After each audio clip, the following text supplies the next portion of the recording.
우리 인생 가운데 가장 어렵고 힘든 순간 가운데 하나는 바로 이 편견의 시선으로부터 우리가 어려움을 당할 때라고 할 수 있습니다. 사람들이 나를 편견의 시선으로 바라볼 때, 그리고 나를 판단하고 비난할 때, 우리의 영혼은 깊은 고통과 절망 가운데 빠지게 되는 것이죠. 그런데 더욱 더 큰 문제는 뭐냐면 바로 그러한 편견의 시선이 내 밖에만 있는 것이 아니라 내 안에도 있어요. 세상의 그 시선, 사람들의 시선은 내 속에 그대로 들어와 바로 나 자신이 나 스스로를 그렇게 편견으로 바라보며 자학하고 절망하고 그리고 좌절하는 것이죠. 그리고 거기서 더 나아가 우리는 그 편견의 시선으로 다른 사람도 그렇게 보기 시작합니다. 그래서 나도 다른 이들을 비난하고 정죄하고 쓰러뜨리게 되는 것입니다. 그래서 이 땅에서 살아가는 우리의 삶은 편견으로 서로가 서로를 비난하고 쓰러뜨리고 또 쓰러지면서 그렇게 안타까운 세상을 살아가고 있다는 것이죠. 여러분, 그렇다면 우리는 어떻게 이러한 편견으로부터 벗어날 수가 있겠습니까? 오늘 본문의 말씀은 어떻게 우리가 그 편견의 사슬로부터 풀려날 수가 있는지, 어떻게 우리는 자유를 얻을 수가 있는지 그 방법을 보여주고 있습니다. 그 방법은 바로 예수 그리스도의 복음입니다. 여러분, 복음 안에서 오늘 우리가 그 편견의 시선을 넘어서서 내 인생을 바라보시는 하나님의 관점을 발견할 때, 정말 하나님은 내 인생을 어떻게 바라보시는지 내가 깨닫기 시작할 때, 오늘 우리의 인생은 그 편견의 굴레에서 벗어나게 될 것입니다. 우리 인생은 새롭게 시작하게 될 것입니다. 우리의 삶은 놀라운 하나님의 역사를 경험하게 될 것입니다. 저는 오늘 이 본문의 말씀을 통해서 바로 그렇게 세상의 시선, 그리고 사람들의 그 편견의 시선이 아닌 나를 지으신 창조주 하나님의 관점, 내 인생을 향한 진짜 하나님의 음성을 듣기를 소망합니다. 바로 그 하나님의 관점 세 가지 여러분과 함께 나누겠습니다. 첫 번째입니다. 첫 번째는 하나님 안에서 우리는 모두 존귀한 사람입니다. 함께 고백해 보겠습니다. 시작. 하나님 안에서 우리는 모두 존귀한 사람입니다. 아멘. 오늘 말씀은 10장 앞부분부터 시작되고 있는데요, 오늘 말씀의 주인공은 가이사랴에 살고 있던 고넬료라고 하는 사람인데, 그는 로마 군대의 백부장이었던 사람입니다. 이 사람에 대해서 성경이 증언하는 것은 그는 바로 하나님을 경외하는 사람이었고, 그뿐 아니라 가난한 자를 돕는 사람, 그리고 하나님께 날마다 기도하는 사람이었습니다. 그는 어느 날 기도하는 가운데 바로 하나님이 그를 찾아오셔서 하시는 음성을 듣게 돼요. 그것은 지금 욥바에 머물고 있는 베드로에게 사람을 보내어 그를 모셔오라는 바로 그 음성이었습니다. 바로 그 음성 듣고 고넬료는 사람을 보내어 베드로를 모셔오게 돼요. 그 보낸 사람들이 베드로의 집에 거의 도착할 무렵, 바로 그때 하나님께서는 베드로에게도 찾아가 주십니다. 그리고 베드로에게 바로 놀라운 환상을 통해 그의 편견을 깨고, 그리고 고넬료에게 갈 수 있도록 하나님의 메시지를 전해 주십니다. 바로 그 장면을 우리가 함께 보겠습니다. 사도행전 10장 11절부터 15절입니다. 읽어보겠습니다. 시작. 하늘이 열리고 큰 보자기 같은 것이 내 귀퉁이가 묶여 땅으로 내려오는 것이었습니다. 그 안에는 온갖 종류의 네 발 가진 짐승들과 땅에 기어다니는 것들과 공중의 새들이 들어 있었습니다. 그때 베드로야 일어나 잡아먹어라 하는 음성이 베드로에게 들렸습니다. 베드로는 말도 안 됩니다, 주님. 저는 불결하고 더러운 음식은 먹어본 적이 없습니다 라고 대꾸했습니다. 그러자 하나님께서 깨끗하게 하신 것을 불결하다고 하지 마라 하는 음성이 두 번째로 들렸습니다. 환상 가운데 하나님께서는 하늘로부터 내려오는 큰 보자기를 보여주십니다. 그 보자기 안에는 온갖 짐승이 들어있었는데 그 짐승들은 율법적으로는 바로 부정한 짐승들이었던 것이죠. 그런데 하나님께서 이 베드로에게 이것을 잡아먹으라 라고 하신 거예요. 그러자 베드로가 놀라서 저는 이렇게 부정하고 이런 더러운 것들은 먹은 적이 없습니다, 이렇게 고백했던 거예요.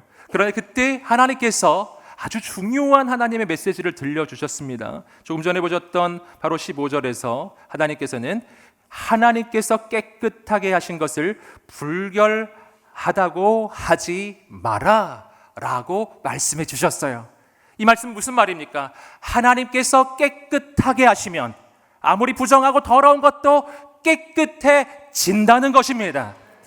여러분, 이것은 바로 베드로의 편견을 뛰어넘는 새로운 하나님의 관점이었어요. 분명 율법적으로는 정한 음식, 부정한 음식이 구별되어 있었고 부정한 음식은 먹으면 안 되는 것이었습니다. 그런데 그 구별과 그 차별이 예수 그리스도 안에서 바로 철폐되는 거예요. 예수 그리스도의 십자가의 그 은혜로 인하여 그 모든 부정한 것들이 바로 정결하고 깨끗한 것으로 바뀔 수가 있기 때문입니다. 여러분, 바로 이 환상은요, 그저 음식에 대한 이야기가 아니었어요.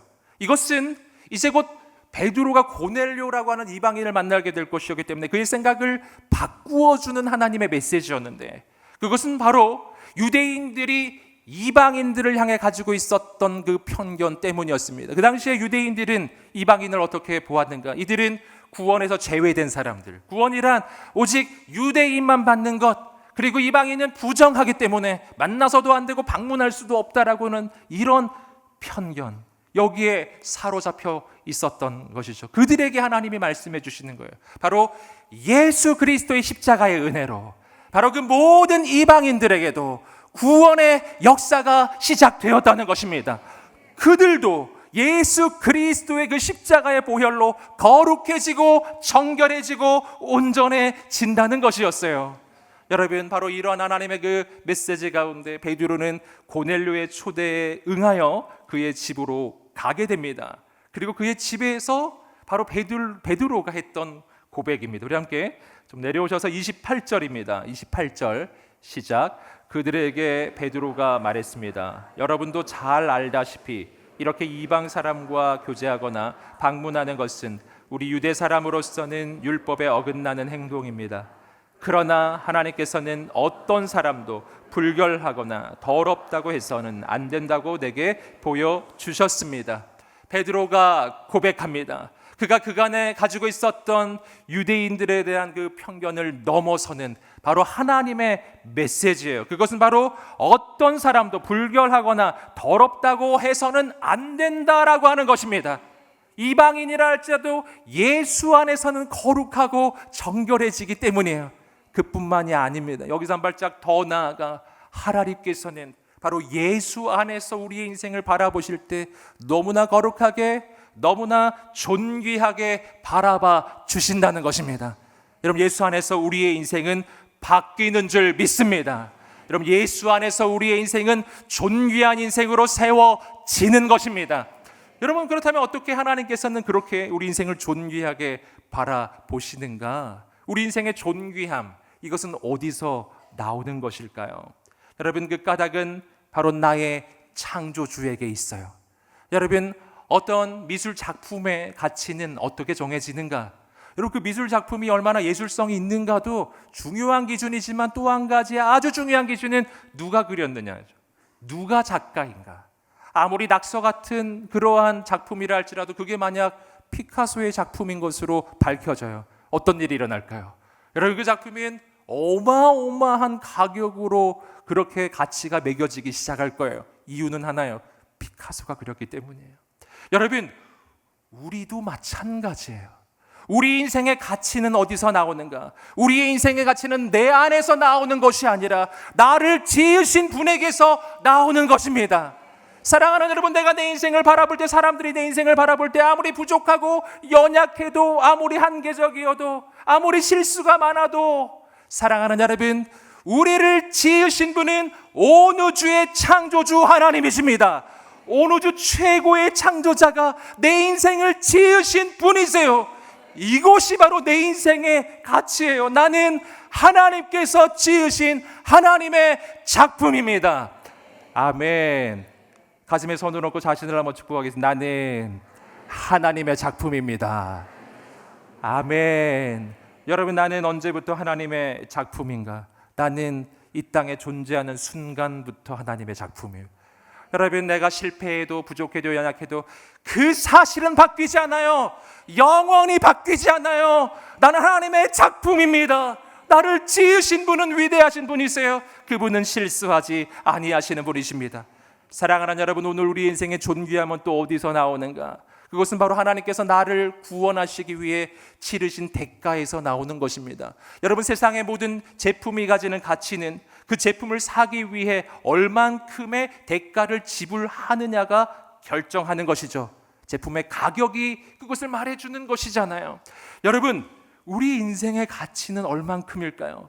여러분, 하나님은 나를 구하시려고, 나를 사시려고 하나님이 지불하신 대가가 있어요. 그 대가는 하나님의 하나밖에 없는 아들 예수 그리스도의 생명이었습니다. 여러분, 그것을 요한일서 4장 10절의 말씀은 이렇게 이야기합니다. 우리 함께 읽어보겠습니다. 시작. 사랑은 여기에 있습니다.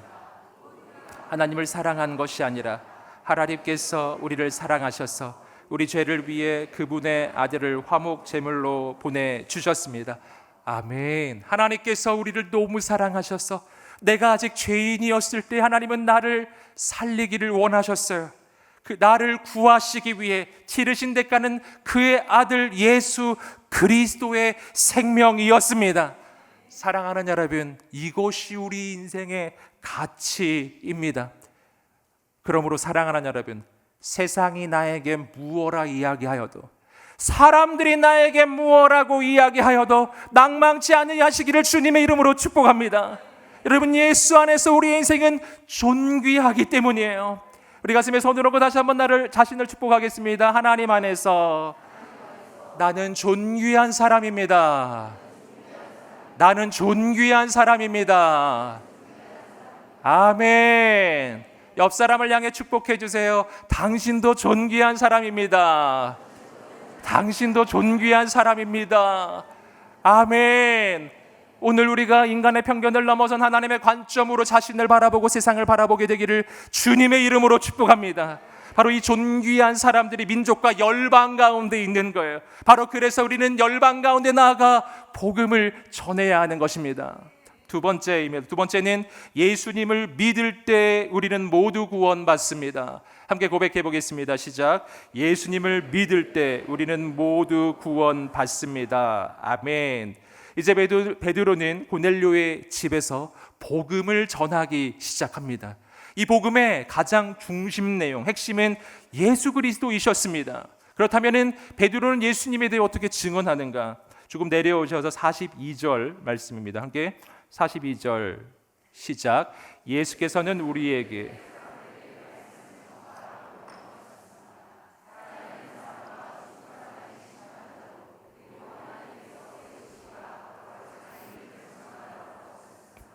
자, 베드로를 통해서 증거되는 예수 그리스도, 그는 어떤 분이신가?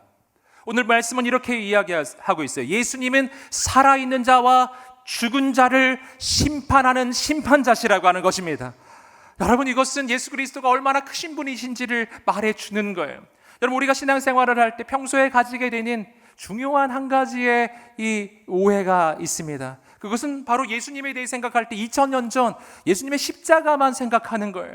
그래서 연약하고 불쌍하게 죽어갔던 2000년 전 한 청년, 이렇게 예수님을 기억하기 때문에 예수님을 너무 연약하게 보는 거예요. 여러분, 그러나 그분은 지금은 어떤 분이실까요? 여러분, 그분은 지금 2000년 전의 그 모습이 아니에요. 여러분, 그분은 지금 부활하시고 승천하셔서 하나님의 보좌 우편에 계시는 만왕의 왕이십니다. 그는 만주의 주이십니다. 그는 역사의 주관자이세요. 그리고 때가 되면, 하나님의 때가 되었을 때 이 땅에 바로 산자와 죽은 자를 심판하러 다시 오실 바로 심판의 주님이십니다. 여러분, 그분은 크신 분이세요. 그분은 온 우주의 절대자이십니다. 여러분, 이것이 우리가 예수님을 향해 가져야 되는 믿음이에요. 그러므로 낭망치 아니하시기를 주님의 이름으로 축복합니다. 우리가 믿는 주님은 크신 분이시기 때문입니다. 여러분, 그렇다면 우리는 어떻게 해야 하는가? 이어지는 구절 43절입니다. 읽어보겠습니다. 시작. 모든 예언자들도 예수를 믿는 모든 사람은 그 이름으로 죄 용서를 받게 된다고 증언했습니다. 아멘. 그렇다면 이제 구원을 얻는 방법이 무엇인가?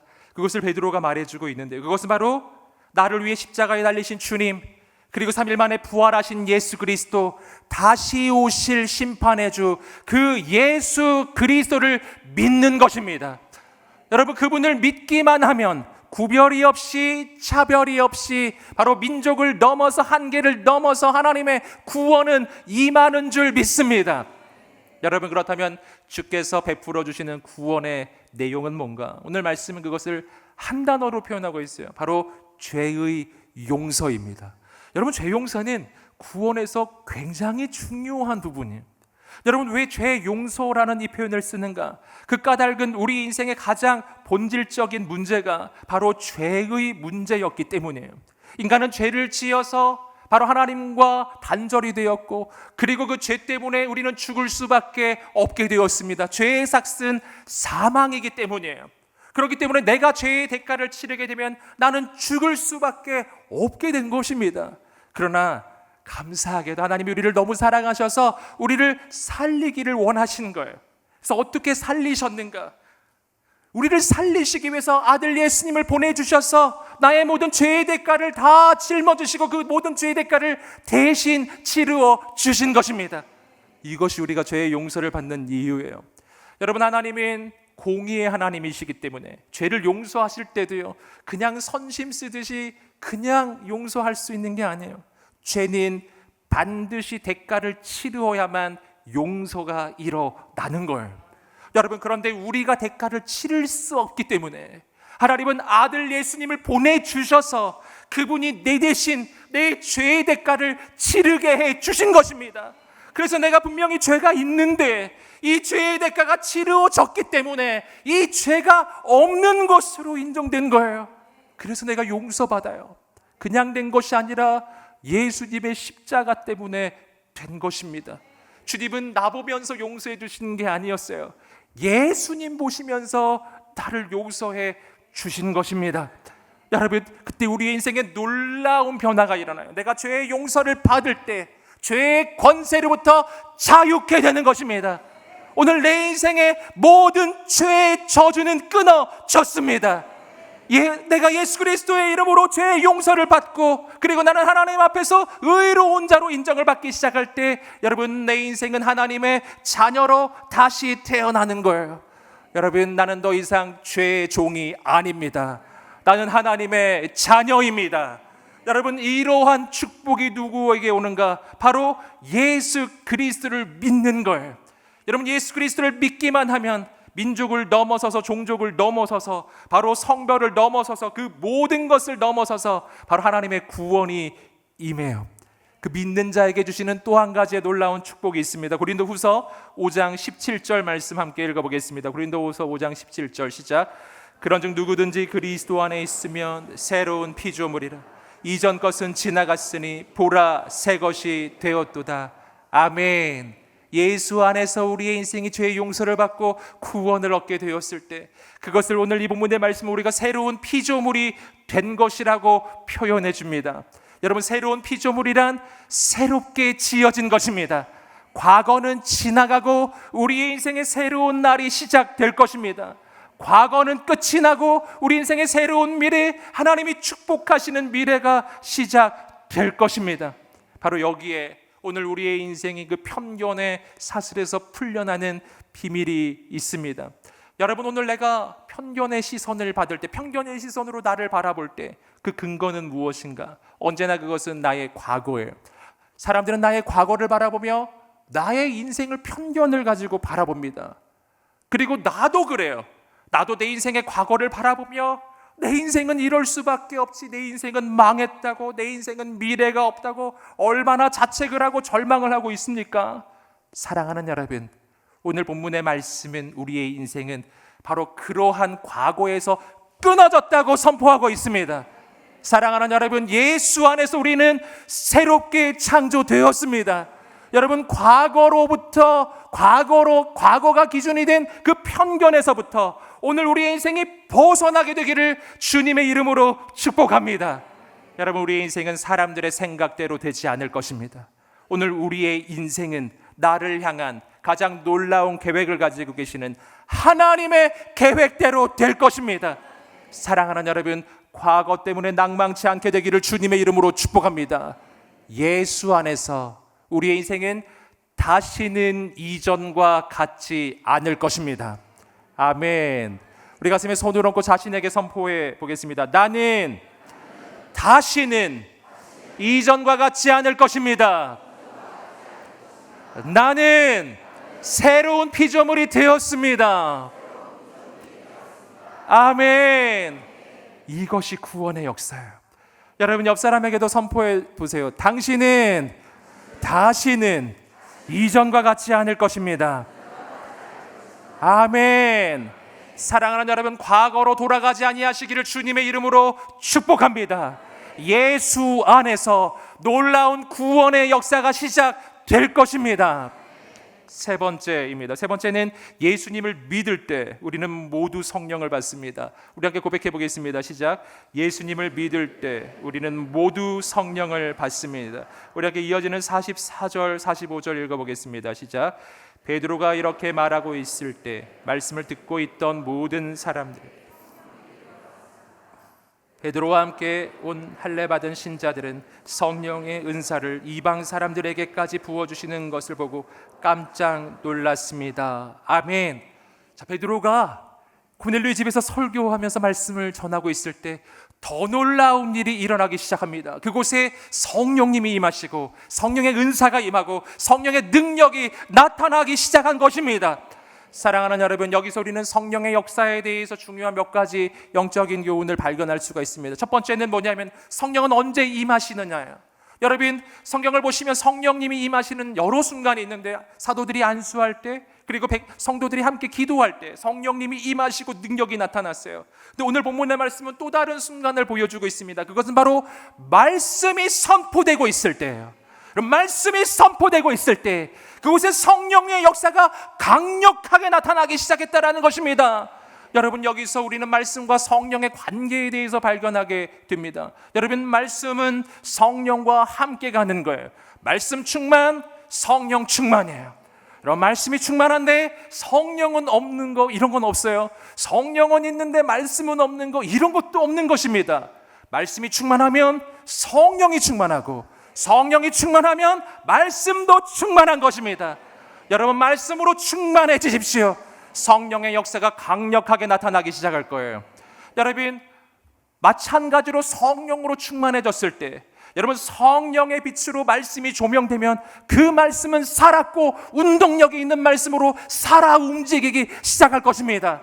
그래서 성령 충만할 때 말씀의 역사가 강하게 나타나기 시작하는 것입니다. 사랑하는 여러분, 저는 우리 인천 온누리교회가 말씀 충만, 성령 충만하게 되기를 주님의 이름으로 축복합니다. 여러분, 베드로가 설교할 때 성령이 임하셨던 것처럼 오늘 우리 인천 온누리교회 말씀의 시간에 주의 영이 임하게 되기를 간절히 소망합니다. 사랑하는 여러분, 오늘 이 본문의 말씀에서 우리는 또 한 가지를 발견해요. 그때 베드로가 전한 말씀은 어떤 말씀이었는가? 그 말씀은 바로 예수 그리스도를 증거하는 말씀이었어요. 여러분, 여기서 우리는 예수 그리스도와 성령님의 관계도 발견하는 것입니다.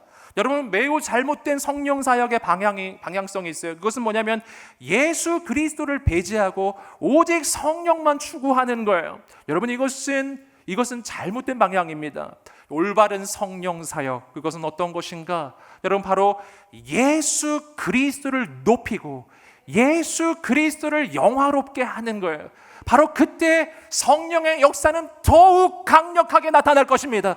왜 그런지 아시겠어요? 왜냐하면 성령님은 예수 그리스도를 영화롭게 하는 영이고 예수 그리스도를 증거하는 영이 바로 성령님이시기 때문이에요. 사랑하는 여러분, 성령의 은사를 받기를 원하십니까? 성령의 능력 받기를 원하십니까? 여러분, 성령의 강한 역사를 경험하기를 원하세요? 여러분, 그러면 어떻게 해야 되는지 아세요? 예수님을 더 사랑해야 됩니다. 예수님을 더 추구해야 돼요. 예수님을 더 알아가야 돼요. 예수님과 더 깊이 친해져야 됩니다. 여러분, 주님을 더 깊이 알기 시작할 때 그때 우리 인생의 성령의 역사는 더욱 강력하게 나타나기 시작할 것입니다. 예수 그리스도로 충만한 인생, 성령으로 충만한 인생 되시기를 주님의 이름으로 축복합니다. 여러분, 그런데 바로 이 성령의 역사를 보고서 사람들은 놀라기 시작했어요. 왜냐하면 그 전까지 이 유대인들은 편견에 사로잡혀 성령은 유대인에게만 임하는 게 아닌가 생각했던 거예요. 하지만 오늘 보니 아니었어요. 이방인 고넬료와 그 친척과 일가에게도 주의 영이 임하시는 곳이었습니다. 성령님의 임하시는 역사는 민족을 넘어섭니다. 편견을 넘어섭니다. 여러분, 조건을 넘어섭니다. 누구든지 예수님을 믿기만 하면 주의 영이 임하실 것입니다. 사랑하는 여러분, 그런데 이것은 이날 우연히 일어난 것이 아니라 바로 하나님의 약속이었어요. 사도행전 2장 17절 말씀입니다. 사도행전 2장 17절 함께 읽어보겠습니다. 시작. 하나님께서 말씀하셨습니다. 마지막 날에 내가 내 영을 모든 육체에 부어 주겠다. 그래서 너희 아들들과 너희 딸들은 예언을 하고 너희 젊은이들은 환상을 보고 너희 나이 든 사람들은 꿈을 꿀 것이다. 아멘. 바로 오순절 성령 강림의 그 역사 가운데 바로 베드로가 일어나 바로 성령에 대해서 설명하는 장면이에요. 바로 베드로가 요엘서의 말씀을 인용하여 바로 하나님의 그 약속의 말씀, 예언의 말씀이 성령 강림으로 성취되는 것을 바로 선포하고 있는데요. 이렇게 말한 것이죠. 마지막 날에 내가 내 영을 모든 육체에 부어주겠다. 여기서 주목할 표현은 모든이라는 표현이에요. 사랑하는 여러분, 주의 영을 모든 육체에 부어주시겠다고. 바로 민족의 한계를 넘어서서요, 조건을 넘어서서요, 과거를 넘어서서, 성향도 넘어서서, 누구에게나 남녀의 구별을 넘어서서, 그리고 나이의 많고 적음을 넘어서서 누구든지 주의 이름을 부르는 사람들, 예수 그리스도를 믿는 사람들, 주님의 성령을 구하는 모든 이에게 성령을 부어주시겠다고 약속해 주신 것입니다. 얼마나 놀라운가요? 여러분, 그래서 오늘 우리가 성령을 받게 된 것입니다. 사랑하는 여러분, 성령을 사모하시기를 주님의 이름으로 축복합니다. 여러분, 성령님이 임하시기 시작할 때 오늘 우리의 인생에는 놀라운 일이 시작돼요. 여러분, 왜 예수 그리스도 안에서 하나님께서 우리에게 성령을 부어주시는가? 그 목적이 두 가지가 있는데, 첫 번째는 성령의 능력으로 승리하는 삶을 살게 하기 위함입니다. 여러분, 오늘 우리가 이 시대와 이 땅을 살아나갈 때 내 힘으로는 현실을 감당할 수가 없고 문제를 감당할 수가 없어요. 날마다 무너지고 쓰러지고 낭망하고 좌절하지 않습니까? 여러분, 왜 그런지 아시겠어요? 내 힘으로 하기 때문이에요. 여러분, 하나님의 말씀해 주셨어요. 이는 힘으로 되지 아니하고 능으로 되지 아니하고 오직 나의 신으로 되느니라. 오직 나의 신으로 되느니라. 하나님께서 우리에게 성령을 부어주셨을 때, 그 성령의 능력이 내 안에 임하였을 때 오늘 우리는 현실을 이기고 상황을 이기고 환경을 이기게 될 것입니다. 악한 마귀를 이길 것입니다. 죄악의 권세를 이길 것입니다. 여러분, 하나님께서 우리 가운데 성령을 부어주시는 또 한 가지의 이유는 우리로 하여금 예수 그리스도의 증인이 되게 하기 위함이에요. 오직 성령이 너희에게 임하시면 너희가 권능을 받고 예루살렘과 온 유대와 사마리아와 땅끝까지 이르러 내 증인이 되리라. 성령이 임하시면 증인이 되리라. 증인 되게 하시기 위함이에요. 여러분, 오늘 그러므로 성령님이 임하셨을 때 우리 인생은 달라지는 겁니다. 오늘 성령이 고넬료의 삶에 임하였습니다. 여러분, 이것은 바로 역사적인 사건이에요. 이방인에게 주의 영이 임한다는 것을 만방에 보여주는 사건이었어요. 그 고넬료를 통해서 하나님은 이방인에게도 주의 영을 부어주시고 이방인을 통해서도 하나님의 역사를 이루어 가심을 만방에 보여주고 계신 것입니다. 할렐루야. 사랑하는 여러분, 이때 고넬료의 인생은 영원히 바뀐 거예요. 그의 인생은 이제 예수 그리스도의 증인으로 바뀌었어요. 그의 인생은 이제부터는 이전에 한 번도 생각해 보지 못했던 새로운 미래가 시작되는 것입니다. 사랑하는 여러분, 우리는 어떻게 편견을 넘어설까요? 어떻게 내 인생의 한계를 넘어설까요? 여러분, 성령의 역사예요. 성령님이 임하시면 모든 것이 바뀔 것입니다. 우리 인생은 영원히 달라질 것입니다. 여러분, 그 하나님이 기대되지 않으십니까? 여러분, 오늘 우리의 인생이 예수 안에서 바로 영원히 변화되기를 주님의 이름으로 축복합니다. 오늘 본문의 말씀에서 우리는 바로 인간의 편견을 넘어선 우리의 인생을 향한 하나님의 관점 세 가지를 나누었습니다. 우리 함께 한번 선포해 보겠습니다. 한번 선포해 보겠습니다. 시작. 하나님 안에서 우리는 모두 존귀한 사람입니다. 예수님을 믿을 때 우리는 모두 구원받습니다. 예수님을 믿을 때 우리는 모두 성령을 받습니다. 아멘. 이 역사를 이루실 하나님께 우리 감사와 찬양의 박수를 올려 드리겠습니다. 할렐루야. 주님께서 행하실 줄 믿습니다. 역사하실 줄 믿습니다. 사랑하는 여러분, 우리가 이 말씀을 붙잡고 이 시간 한번 기도하며 나갈 때, 하나님 아버지, 오늘 우리의 인생이 편견의 사슬에서 풀려나게 하여 주시옵소서. 예수 안에서 내 인생이 얼마나 존귀한지를 깨닫게 하여 주시옵시고, 예수 안에서 우리의 인생 가운데 새로운 하나님의 역사가 시작되게 하여 주시옵소서. 우리 하나님 앞에 두 손을 들고 주의 한번에 치며 기도하겠습니다. 주여. 할렐루야. 하나님 아버지, 주의 영으로 임하여 주시옵소서. 주의 손으로 우리를 붙잡아 주시옵소서. 주여, 주여.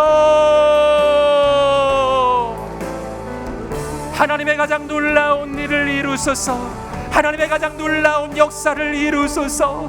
주께 기도하며 나가는 모든 영혼들을 만나 주옵시고, 하늘의 은혜를 내려 주시옵소서. 주님의 소망을 부어 주시옵소서. 성령을 부어 주시옵소서. 우리 인생이 영원히 변화되게 하여 주시옵소서. 편견을 넘어서서, 굴레를 넘어서서 사슬이 풀려지게 하옵소서. 거룩한 하나님의 역사가 시작되게 하여 주시옵소서. 그리스도의 증인이 되게 하옵소서. 사랑하는 주님, 주의 영으로 이 시간 임하여 주셔서 우리 인생을 영원히 변화시켜 주시옵소서. 편견이 떠나갈지어다. 모든 편견의 굴레가 꺾어질지어다. 오 하나님, 우리 인생을 향한 하나님의 관점, 하나님의 그 음성만 우리가 듣게 하옵소서. 예수 안에서 나는 존귀합니다. 나는 다시는 이전으로 돌아가지 않을 것입니다. 내 인생을 통해 하나님은 가장 놀라운 생명의 역사를 이루실 줄 믿습니다. 하나님 행하실 것을 기대하며 예수님의 이름으로 기도드립니다. 아멘.